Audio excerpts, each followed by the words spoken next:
Pertanyaannya satu, zikir apa yang dikerjakan oleh Nabi? Kan antara subuh, ba'da subuh sampai ke syuruk kan zikir. Zikirnya apa yang dikerjakan? Apakah kalimat thayyibah ataukah yang lain? Kita bahas. Yang kedua, selesai sholat kemudian duduk. Apakah duduknya di tempat dia sholat? Atau boleh pindah ke tempat lain? Yang penting di area masjid. Ya, misal antum sholat di posisi yang sebelah kanan di sana. Tiba-tiba setelah itu nggak ada mushaf, pengen baca Quran, mushafnya di sana. Apakah boleh pindah ke sana? Atau kalau pindah gugur ininya? Awas, hati-hati dilihat. Mau pindah, aduh takut gak dapat haji.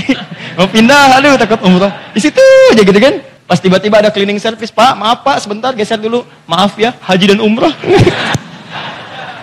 Nah, kita lihat tuh seperti apa memahaminya. Karena ada yang menafsirkan nggak boleh pindah di situ, gitu. Ya, nanti kita lihat apakah benar harus di situ saja atau boleh berpindah. Kalau boleh berpindah, apa dalilnya? Kalau memahami di situ saja, bagaimana keadaannya? Paham? Nah, jadi ini satu, dua, dan kasus yang terakhir, Ustadz, bagaimana kalau keluar masjid untuk kebutuhan hajat yang darurat? Pengen ke toilet kan? Ya, memang nggak di rumah, di masjid ada toilet. Begitu mau keluar, ke toilet keluar. Ingat haji dan umrah, Dia tahan-tahan, kan? Ya, syuruknya dapat, sakitnya juga dapat, kan? Nah itu.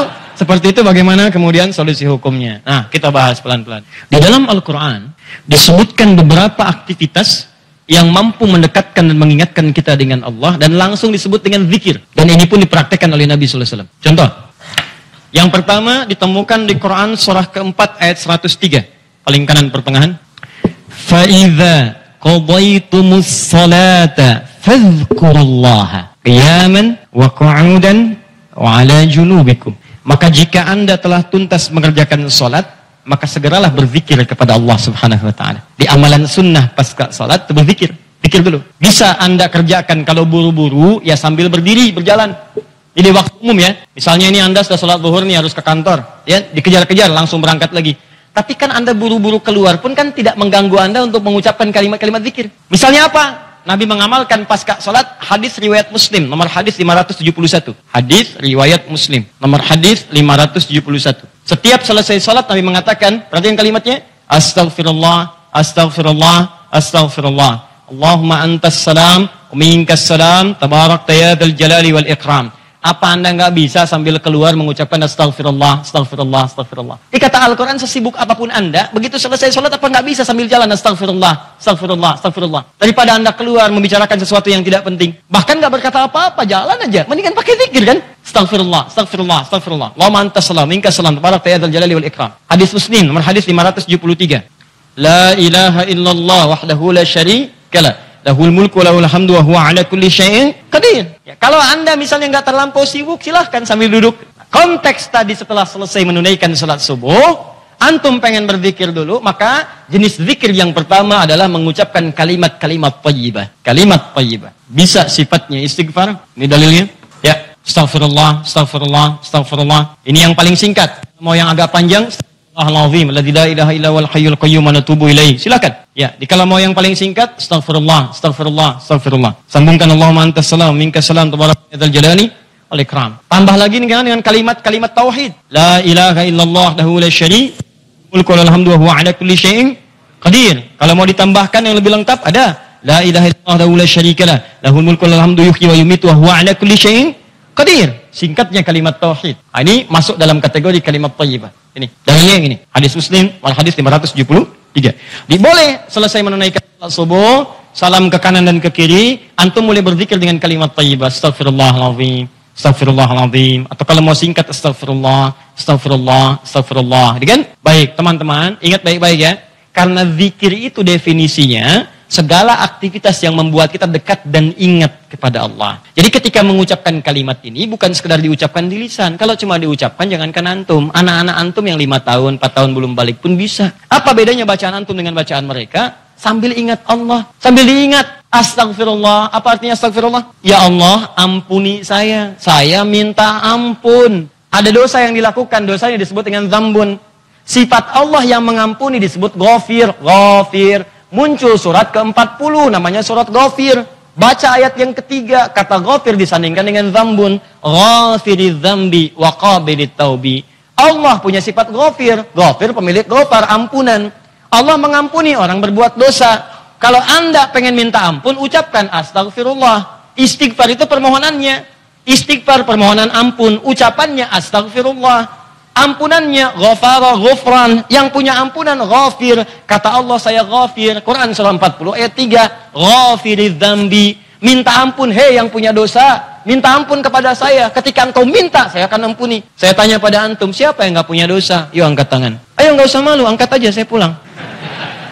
Jadi kalau enggak punya dosa bersih kan? Nah, kalau Anda merasa banyak dosa, diberi peluang habis sholat, istighfar. Makanya ketika istighfar, jangan cuma diucapkan, coba rasakan punya dosa apa sampai hari itu, dosa apa. Jadi begitu selesai subuh ingat, dosa pada orang tua, dosa pada pasangan, suami pada istri, istri pada suami, dosa pada anak-anak. Anak-anak orang lain aja yang nggak punya mobil, nggak punya motor, bisa mendidik anaknya hafal Quran, sholatnya bagus. Masa antum udah banyak fasilitas ke masjid? Enggak, jemaah, enggak, bangun terlambat. Antum kurang apa lagi untuk mendidik anak dengan baik? Maka istighfari. Jangan-jangan anak itu nggak soleh bukan karena dia nggak mampu, karena antum nggak bimbing. Makanya antum akan ditanya tuh, jangan dikira mudah punya titipan anak. Jangan dikira mudah, antum akan ditanya. Kenapa ini nggak sholat?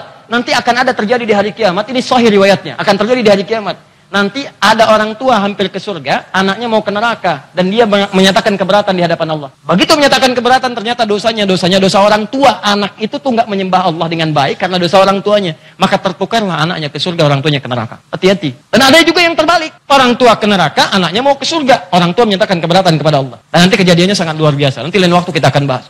Cukuplah ada banyak keterangan dalam Al-Quran. Ada yang bapaknya Nabi, Rasul bahkan, punya anak. Ada yang suami, istrinya nggak taat. Ada yang istrinya solihah, suaminya nggak. Seperti Asia dengan Fir'aun. Ada yang suaminya bagus, istrinya nggak. Banyak seperti Lut dengan istrinya. Ada yang bapak, anak dengan istri nggak taat. Seperti Nuh. Itu bukan dongeng, itu kisah disampaikan supaya kita bisa hati-hati. Seakan-akan Allah mengatakan begini, cukup aja orang-orang masa lalu begini, kalian jangan begitu. Saya buka kisah seperti ini supaya keluarga kalian selamat. Makanya istighfarin. Istighfar, sambil istighfar. Lumayan tuh begitu istighfar, dosa diampuni. Belajar nangis lah kalau istighfar tuh belajar nangis. Gak bisa nangis. Gak bisa nangis, besoknya nangis. Gak bisa nangis juga, tangisi diri Anda yang belum bisa menangis. Bismillah. Ingat mungkin saat itu diwafatkan oleh Allah. Ingat.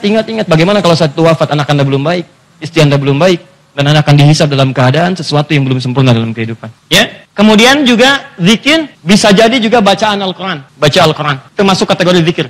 Dalilnya Quran, surah ke-15 ayat 9. Al-Quran disebut oleh Allah dengan zikir. Inna nahnu nazzalna dzikra wa inna lahu lahafizun. Sungguh kami turunkan Al-Quran sebagai zikir, kata Allah. Hal yang mampu mendekatkan seseorang dengan Allah. Makanya kalau antum sedang baca Al-Quran, bukankah perasaan Anda merasa lebih dekat dengan Allah? Ya, kalau nggak percaya silahkan. Lebih dekat gitu. Nah, kalau sudah semakin dekat hubungannya dengan Allah, jangankan baca, dibacain aja punya getaran dalam jiwanya. Ya, buka Quran surah ke-8 misalnya. Ya, Al-Anfal ayat kedua. Kata Allah, innamal mu'minuna alladzina idza dzukirallah, zikir. Idza dzukirallahu wajilat qulubuhum.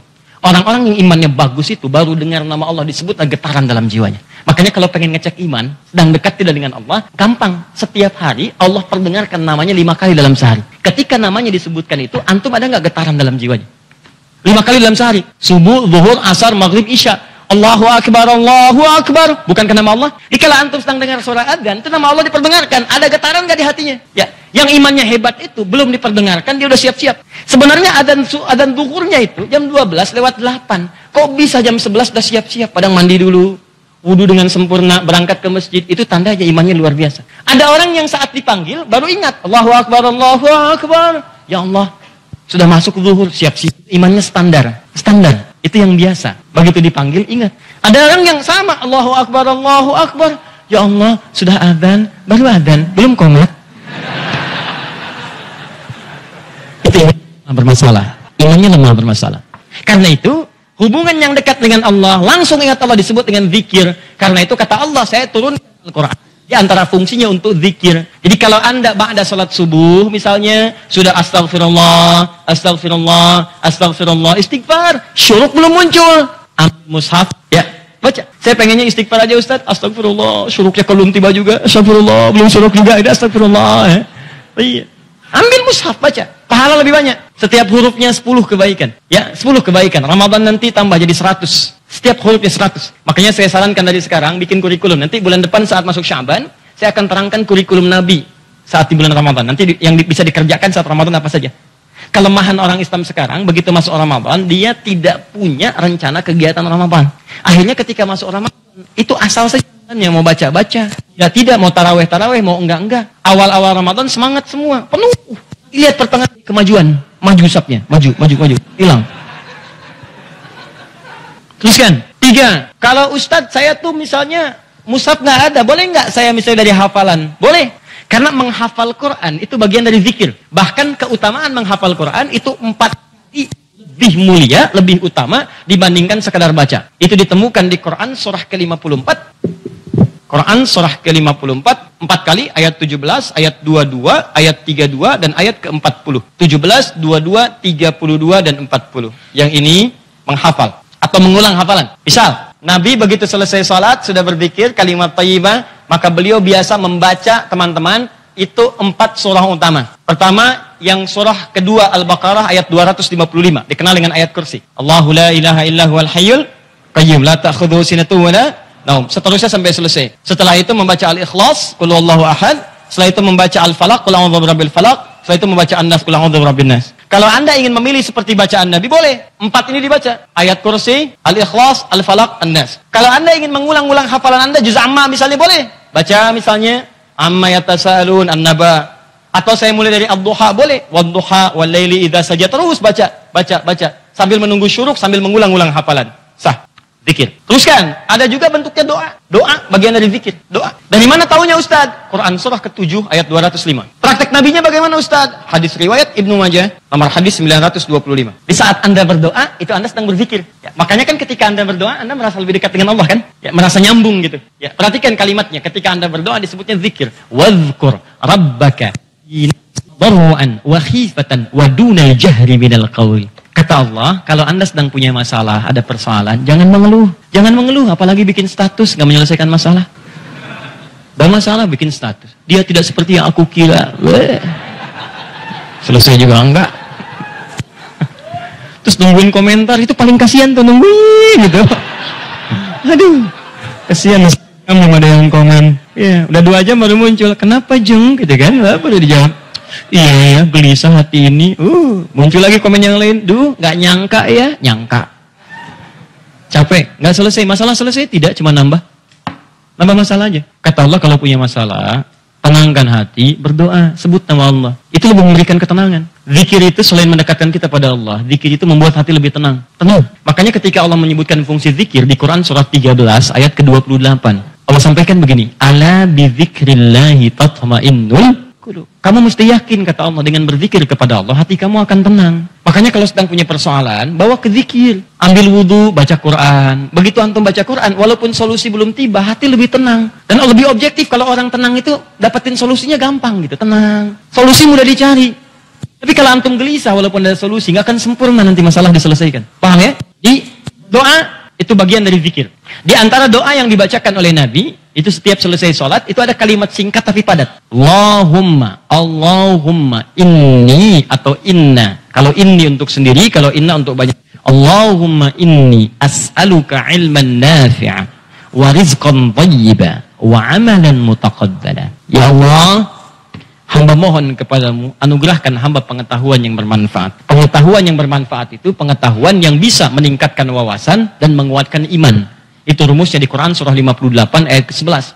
Jadi kalau teman-teman ngaji dengan siapapun, ustadz manapun, di tempat manapun, ukurannya 2. Wawasannya bertambah enggak? Awas hati-hati, kalau ngaji tapi wawasan enggak bertambah, itu ada sesuatu yang salah di pengajiannya. Ngaji cuman ketawa aja gitu kan? Ya, tapi enggak jelas dapatnya apa. Yang paling aneh ngaji, yang dicari-cari jin, ya kan? Atau apa, itu paling aneh itu. Apa yang didapatkan? Terus nambah hari ini sholat, ngaji ke pengajian sholat, dapat tambahan wawasan. Oh begini cara takbir yang baik. Bisa sejajar dengan bahu, bisa sejajar dengan daun telinga, ya kakinya terbuka selebar bahu, badannya tegap. Jadi begitu antum praktekan, punya tambahan wawasan, kepake dalam ibadah. Oh begini cara sujud yang sempurna, ajari. Itulah yang disebut dengan teman-teman ilmu yang baik. Yang kedua, imannya meningkat, lebih dekat dengan Allah. Jadi kalau antum ngaji dimanapun, di antara cirinya wawasannya luas, tapi keimanan pun bertambah. Karena ada orang yang belajar Islam Pak, cuman keimanannya makin berkurang. Itu yang paling aneh tuh orang-orang liberal.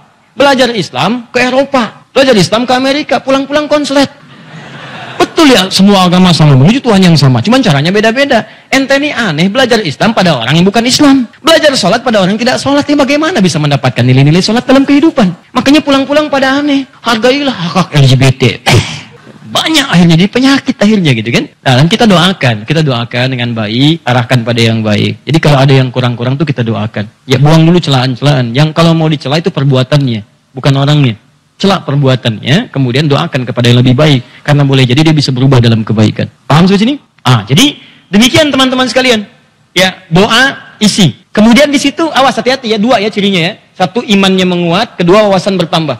Termasuk pengajian saya ini ya, kalau saya mengajar dimanapun, tidak membuat Anda lebih dekat dengan Allah, tolong tinggalkan saya. Anda cari guru lain. Cari guru lain, cari yang baik-baik. Yang membuat Anda lebih dekat dengan Allah. Atau Anda lebih dekat dengan Allah, cuman sayang, wawasan gak bertambah, itu pun bahaya. Ibadah gak cukup dengan semangat. Ya Allah, saya banyak dosa, saya pengen berubah ya Allah. Saya semakin kuat imannya, besok saya sholat subuh 4 rakaat. Gak bisa. Ya. Jadi iman kuat tapi wawasan gak ada gitu. Begitu sholat subuh 4 rakaat, itu kan bahaya. Ya, paham ya? Jadi 2 ini mesti balance ya. Antara iman dengan ilmu itu mesti seimbang. Tayyib. Fokus baik-baik. 1, kita ulangi apa saya tadi. 1, kalimat thayyibat. Yang kedua, bacaan Al-Quran, kan? Yang ketiga, baca hafalan ayat-ayat Al-Quran. Yang keempat, doa. Yang kelima, menyebutkan nama-nama Allah atau Al-Asma'ul Husna. Boleh, itu zikir. Ustadz, apa dalilnya? Dalilnya Quran surah kedua ayat 152, ditafsirkan dengan Quran surah ke-17 ayat 110. Quran surah kedua ayat 152, paling kanan sebelah bawah, ditafsir dengan Quran surah 17 ayat 110, paling kanan di pertengahan. Ini bagian terakhir. Quran surah kedua ayat 152, Allah minta, fadhkuruni, kata Allah, zikir, sebut aku, sebut aku, sebut aku. Sebut nama Allah. Orang-orang yang sering menyebut Allah maka akan disebut-sebut namanya oleh Allah. Indah ya. Antum aja nama disebut-sebut di TV, senangnya luar biasa kan? Wah, Pak Asep adalah jamaah subuh yang sangat luar biasa. Datang ke Masjid Nurul Bahri, jam 3 sudah di masjid, masuk tayangan Anda. Tapi memang disayangkan, jam 3 sudah adzan Pak Asep, ya kan? Tapi kan antum enak, ya disebutkan di TV tersanjung, ya disebutkan di komplek tersanjung. Kenapa antum tidak merasa tersanjung ketika nama antum disebut-sebut oleh Allah Subhanahu wa taala? Kata Allah, fadhkuruni adzkurkum. Sebut namaku. Ketika engkau menyebutku, aku akan sebut-sebut namamu. Maka ada hamba-hamba Allah yang disebut oleh Allah. Sipulan. Ya, di antara yang disebut itu ada 2. Siapa? Orang-orang yang sering menyebut nama Allah, khususnya terkait dengan nama-namanya yang mulia. Dari mana taunya? Tafsirkan dengan Quran surah 17 ayat 110. Perhatikan kalimatnya. Kata Allah, qulidullaha. Panggil aku Allah. Sebut, minta. Ada masalah, ada doa, ada masalah, ada solusi. Pengen nyebut Allah, sedang punya persoalan, sebut. Kata Allah, panggil namaku Allah. Awilur Rahman atau Ar-Rahman. Di paling singkat kalau Anda sedang ada masalah, pengen solusi, atau pengen menyebut nama Allah, sebut ya Allah. Ya Allah, ya Rahman. Tapi Allah tawarkan begini. Ayyamma tad'u falahul asma'ul husna. Ketika engkau ingin memanggilku, menyebutku, aku punya nama-nama terbaik yang sangat sesuai dengan kebutuhan kalian. Ya, teman-teman bisa sebutkan, misal Anda di pagi itu berharap rezeki pengen ditambah oleh Allah. Sebut, ya Allah ya Razzaq, ya Allah ya Razzaq, ya Allah ya Razzaq, ya Allah ya Razzaq. Allahumma zid fi rizqi, Allahumma rzuqni rizqan thayyiban halala. Ya Allah ya Razzaq, ya Allah pemilik rezeki, zidni fi rizqi, ya Allah tambahkan rezeki saya. Allahumma rzuqni rizqan halalan thayyiban. Berikan rezeki kepada saya yang halal dan yang terbaik yang mampu saya dapatkan. Anda sedang punya persoalan, sebut namanya, ya Allah ya Al-Fattah, ya Al-Fattah, ya Al-Fattah. Iftah li kullil khair. Ya Allah ya Al-Fattah yang pemilik segala solusi, bukakan kepadaku solusi terbaik dari setiap persoalan yang aku alami sampai dengan saat ini. Anda ada yang ganggu di pekerjaan, ada yang sedang usil iseng, sebut ya Allah ya Jabbar, ya Jabbar, ya Jabbar, ya Malik. Ya Malik, ya Rabb, ya Malik, Allahumma ya Jabbar. Ya Allah yang Maha Pelindung. Raja dari segala raja, lindungi aku dari tangan-tangan orang-orang yang jahil. Anda sedang banyak ujian, sebut ya Allah ya Sabar, ya Sabar, ya Sabar, ya Sabar. Zidni sabra. Ya Allah yang Maha memiliki segala sifat kesabaran. Tolong tambahkan kesabaran pada diriku untuk bisa mampu mengatasi ujian yang tengah engkau ujikan. Anda yang sedang mau ujian, ya Allah, Allahumma ya Alim, ya Alim, ya Alim, ya Alim. Alimni ya Allah ma jahiltu. Wanfa'ni bima ta'allamtu. Wa najihni fi imtihani ya Allah bima radit. Ya Allah yang Alim, yang Maha pemilik ilmu, tambahkan ilmu kepadaku. Ajarkan apa yang belum aku ketahui. Berikan manfaat pada apa yang telah aku pelajari. Dan luluskan aku dalam ujian yang akan aku alami. Indah. Minta. Kata Allah, udhkurni. Fadhkuruni adhkurkum. Sebut saya, aku sebut kamu. Engkau panggil namaku dengan nama terbaikku. Aku berikan kemuliaan sesuai dengan apa yang kau butuhkan. Cukup Pak, 5 ini kerjakan habis subuh. Selesai. Astagfirullah. Allahumma antas salam. Habis itu baca Quran. Baca Quran diulang. Ya, ayat kursi, Al-Ikhlas, Al-Falaq, An-Nas. Habis itu kemudian antum berdoa. Habis doa sebut nama Allah. Begitu lihat jam 8. Pip, bunyi. Waktu syuruk muncul. Gitu kan? Kan sekarang ada zaman digital kan? Zaman digital. Ya, ngitungnya gampang kok. Biasanya itu, kalau dari subuh teman-teman dari waktunya itu 1 jam, 1 jam setengah itu udah masuk syuruk. 1 jam lah. 1 jam. Jadi kalau sekarang kurang lebih jam 5 misalnya, yaitu 1 jam kemudian, terus 1 jam lewat 10-15 menit, sudah masuk ke syuruk. Ya, jadi begitu sudah masuk syuruk, ya antum tunaikan salat 2 rakaat. Ada yang nunggu dulu 5 menit supaya lebih aman misalnya, silakan, nggak ada masalah. Tunggu 5 menit selesai, tunaikan salat 2 rakaat. Begitu salat sujud namain, ya Allah dekatkan aku kepadamu, ya Allah jadikan aku terhubung dengan ridha-Mu, ya Allah berikan aku kemuliaan-kemuliaan, sekalipun belum haji berikan pahala haji dan umrah kepadaku. Masya Allah. Ya, begitu antum selesai, salam dapat senilai haji dan umrah. Luar biasa. Begitu dapat keluar masjid meninggal dunia misalnya. Luar biasa. Pahala surga lah seperti itu. Ya, sudah belajar, sudah berdoa, sudah istighfar, keluar masjid meninggal. Mau seperti itu? Nanti habis tadi insya Allah ya.